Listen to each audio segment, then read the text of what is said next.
So although historically I'm more of an Android user, I've used the 12, the 13, the 14, and so when I picked up the 15 Pro Max, I expected it to be pretty much run-of-the-mill what you experience from an iPhone. But within the very first day of me picking up the 15 Pro Max and using it as a daily driver, SIM card and all, I had multiple experiences throughout the day that the phone had gotten incredibly hot, went on Twitter, posted a tweet about that. There were a lot of people that were upset and skeptical that there was something that was happening, that I was just being an iPhone hater, but then there were also a lot of you who were experiencing the very same thing. Now on a yearly basis, I use a lot of phones to test out for you guys here on the channel, and phones getting hot, warm, and to some instances overheating if you push them really hard is not uncommon, right? So this is not something that's only happening to the 15 Pro Max, but the difference is that this was happening every single day. And it feels like the 15 Pro Max gets hotter, quicker in situations that I don't really get out of in very normal, everyday, casual usage circumstances, right? So like scrolling through Twitter, Instagram, watching a video on YouTube, playing games that were not necessarily immensely graphically intensive. And a lot of the times the overheating would come just charging the phone via USB-C cable. And that, very much so, not normal, especially for the price point that you're purchasing a phone like this for. And I've been living with the 15 Pro Max for a few days now after the 17.0.3 update. So this phone is still one of the absolute warmest devices I've used, period, hands down. However, since this update, there have been a few things I've noticed. Doing like more experimental stress testing on social media, Twitter, Instagram, YouTube, I haven't really noticed the phone overheating in any of those instances. There have been instances where I'm just using the phone and charging the device via USB-C, and it still gets like sort of uncomfortably warm. But there have also been instances where I'm able to play Honkai Star Rail at those higher settings, the higher frame rate, and charge it via USB-C. I know this is something you're not really suggested to do, but again, for you guys and for science sakes, I've done it. And the phone has held up surprisingly well, where it is still going to get warm, but still not as hot as before, where it's just shy of burning to the touch. Now, prior to the update, I would say that the phone's able to get me through most of my day. I would say that the S23 Ultra has been edging it out in the battery department on most days, basically every single day, in how I would normally use a phone. I think a large part of that was that the battery was overheating, and so naturally battery performance was going to suffer. And one of my main concerns looking at long term is all of that heat over time is just going to continually damage the battery. There have been some instances where some individuals' batteries were bulging out of their devices because of the heat. I personally haven't had that problem. Still hashtag Team Slim Phone. But over these last few days, since I haven't been experiencing any of that like near scalding overheating from the phone, it kind of qualms my fears about long-term battery life. And honestly, the battery life over these last few days since I updated the phone have been better. I know in my S23 Ultra versus iPhone 15 Pro Max video, I said that both phones were getting about 8+ hours of battery life.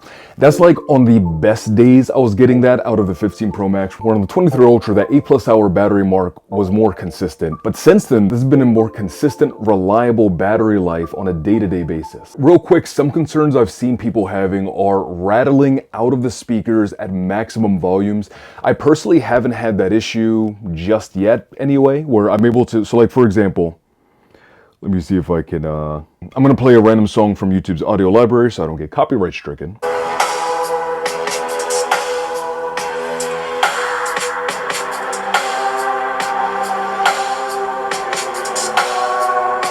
As you guys can see, my unit is not having any issues with the speakers rattling, but if you're having that issue, you can go to the Apple store. They'll more than likely return it. Apple has a really good return policy. An additional benefit of the phone not running as hot is that gameplay performance has actually improved. There have been some instances where I'm playing, say, Genshin or Punishing Gray Raven or Honkai Star Rail, where when the phone is reaching those really high temperatures, understandably, the frames will start to drop. There'll be some stuttering.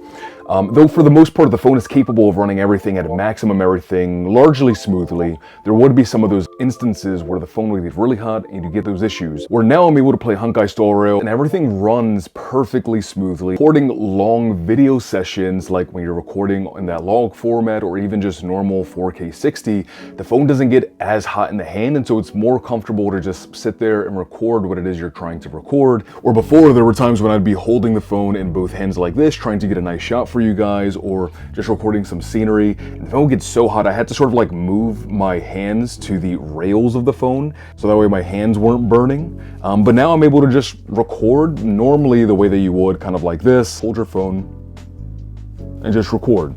Something else that's gotten better as a result of the phone not overheating is vlogging with your own hands, right? So before, if you were taking a selfie video like this, within minutes the phone would become immensely hot and become almost unbearable to hold. Where now you can be vlogging, doing selfie video and picture, and you're gonna be okay. You'll be able to hold the phone. Additionally, something else that has gotten better, I'm actually gonna walk backwards because there's no sun if I walk this way. Something else that has gotten much better is actually editing those pictures and video on the 15 Pro Max, because before, when you were editing, especially like those log format video files and the ProRes pictures, phone would become almost unbearably hot, very uncomfortable to hold in the hand. Where now the phone's still going to get warm, but it doesn't become scalding in the hand, which undoubtedly is 100% a huge plus. So that's another two things that, as a result of this update and limiting overheating, have gotten better. And I really want to reiterate that the cameras on this are amazing for picture and video. Pre-update, when I was transferring large files like log files to the MacBook, because I would have a hard time transferring that over AirDrop because the files are so large, phone would get really hot during those circumstances also, where now the phone is able to transfer those files and not get super duper hot. And again, if you're transferring the files, you're probably not holding the phone realistically in your hand. However, in terms of concern for the internals of the device and battery life longevity, that's something that's really good to see here as well. And some people have also been having an issue with like OLED burn-in. Again, that's not something that I've been experiencing, something that I want to let you guys know about though, in case you're worried about that happening on your device. But again, if you have that issue, you can return it. I don't think it's really that large of an issue. There's going to be some technological error whenever you're mass producing any product. If you guys are looking for more tech content, tech reviews, that's kind of what I do here on the channel. Thank you guys so much again for stopping by and hanging out. Let me know if you guys are having any issues at all with your 15 Pro or Pro Max. Personally, outside of the heating, this has been a really overall great device. There's gonna be more content coming here to the channel on this, so if you're new here to the channel, subscribe so you can stay up to date with other phone reviews and tech reviews that I have coming here to the channel. Thank you guys so much again for stopping by and hanging out. I wish you a fantastic remainder of your day, afternoon, or night, depending on the time it is you are watching this. And as always, peace, love, and adios. Bye guys, and have a great day.